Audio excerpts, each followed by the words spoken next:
Formatted? Yeah, formatted. Should I?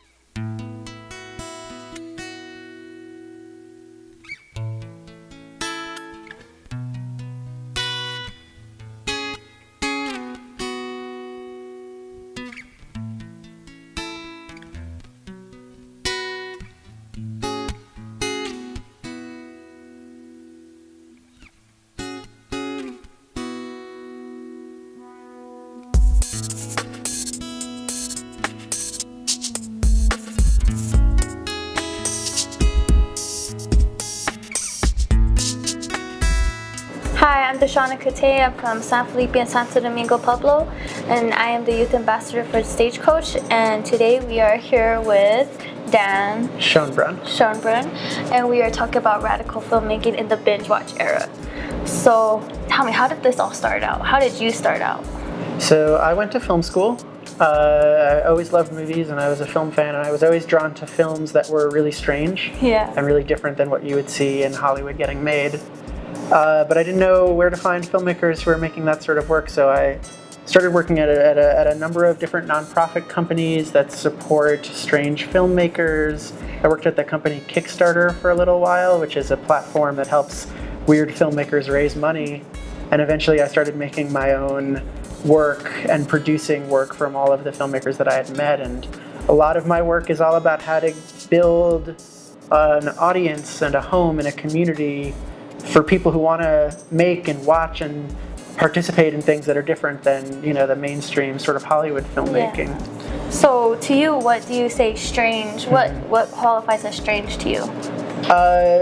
That's a great question, and it's a tough question because there's no one answer for it, and people hear the name of our show, which is The Eye Slicer, and think that it's all going to be blood and gore, but we call it The Eye Slicer as a reference to a film by the filmmaker Louis Buñuel, a famous surrealist film that he made in the 1930s.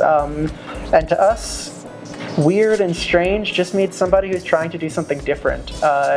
And that can mean somebody making a really personal film about the type of story and the type of person that you don't normally see presented in Hollywood movies. Could also mean somebody making something that's less about narrative or a story or action and more about feeling or tone or emotion. Yeah, so what's like one of your greatest experiences doing this? I'm incredibly proud of the first project that I made myself, which was something that I was terrified to do. Because it's one thing to think about what you're going to make, but to actually take the step to do it. I made a film called Collective Unconscious, where I invited 5 of my favorite filmmakers who I'd met through my work and told them that we were all going to collaborate on a project where they adapted each other's dreams into movies. And so we all raised some money together, and we all collaborated on this project where they told me about dreams that they had had, and I gave each of them somebody else's dream, and we made a very strange omnibus film. So when you watch the movie, you see all of these different filmmakers adapting each other's, what they dreamt about onto film. That's amazing. I didn't even think about that. But so, what would you ask, or what advice would you give to young aspiring? Young aspiring filmmakers and people who want to make the type of work that we like. I think the most important thing is to find a community and to not just think about yourself, not just think about yourself as a filmmaker and the films that you want to make, but how you can collaborate and how you can find people that are like-minded, that care about the same things that you do, and how you can lift each other up and work on each other's movies and start to build a movement around what you're doing. Yeah. Have you ever had any head clashes though? Like someone didn't agree, someone didn't?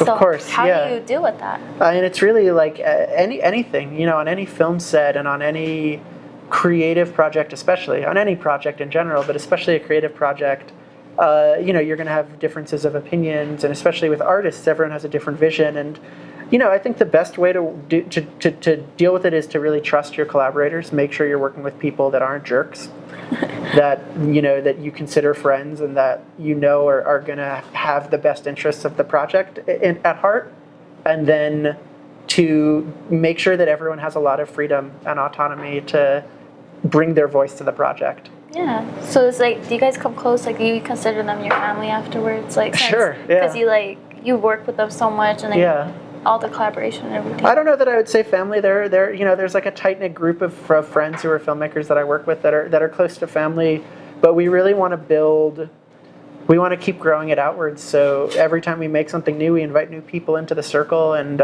we're always looking for new voices and places where we haven't gone before to meet new people. And the way we see it is this sort of ever expanding cooperative and community.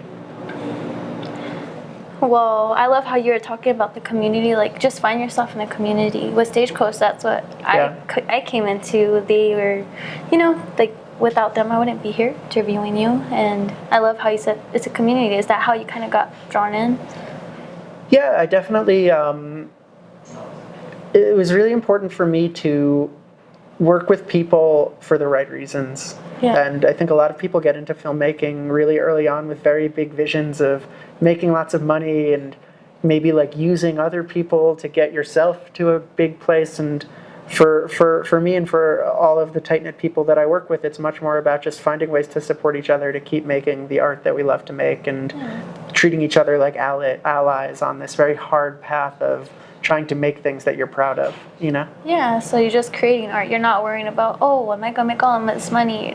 That's right. You're just doing it. You love your craft. We love the craft, and we really believe in building an audience for it too. It's not like we're just like, we'll make it and worry about it later. We really want to find the other people who want to watch this stuff, which a lot of the time are the people who are also making the stuff. So I tour. I go all around the country doing screenings, and we like to think of it almost like a band would tour a new album, is how we kind of like release our show, The Eye Slicer, rather than doing the more traditional thing where you sell it to somebody else and they put it in the movie theater for you. So we're always trying to find new fans and create these sort of personal experiences where people can engage with the work and engage with us. And the hope is that the bigger that audience gets, the more freedom we'll have to keep doing what we do. That's awesome, especially like how you said you just keep doing it, like you just keep up with it. That's right. And so when you grew up, is that exactly what you wanted to be, or did you expect to be a doctor, lawyer, basic stuff like that? My parents really wanted me to be a lawyer. They weren't too happy about this. I think one time my parents came to a screening of the show and raised their hand when it was time for questions, and they asked me how I was planning to survive and make money. I didn't necessarily have the best answer for them, but we live cheap and make things cheap and keep going. And it's much more about just, like you said, continuing to do it rather than the big light at the end of the tunnel. Yeah, and it's love, like it's like your passion for your craft. And that's right. That's what makes you do it. It's not about the money. It's not about nothing. If you love to do it, you'll keep doing it. And film is hard because it's quite expensive sometimes. Yeah. When you write, all you need is a pen and paper, and when you make music, sometimes all you need is a little 4-track recorder. But when you make a movie, there's a lot of people who have to work on your set, and it can very easily become big and expensive. But there are also filmmakers making things for $1,000 or $0 or on their cell phones or on little animated computer programs. So, Yeah, because we just got done making a music video off of an iPad. Yeah, cool. So I understand how easy it can be and how hard it can be. Yeah. Well, thank you so much for talking with me. Yeah, this was great to chat with you. Yeah, nice to meet you again. Nice to meet you as well. And, I want one more question. Sure. What is the show you binge watch? What show do I binge watch? Adventure Time. Adventure Time? Yeah, do you like it?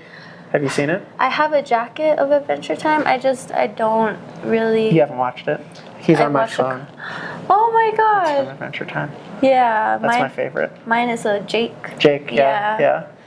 Yeah, that's my fave. My favorite thing that I've been binge watching is Pretty Little Liars, just because the suspense, the drama. I haven't seen it yet. You haven't? Should I watch it? Yes.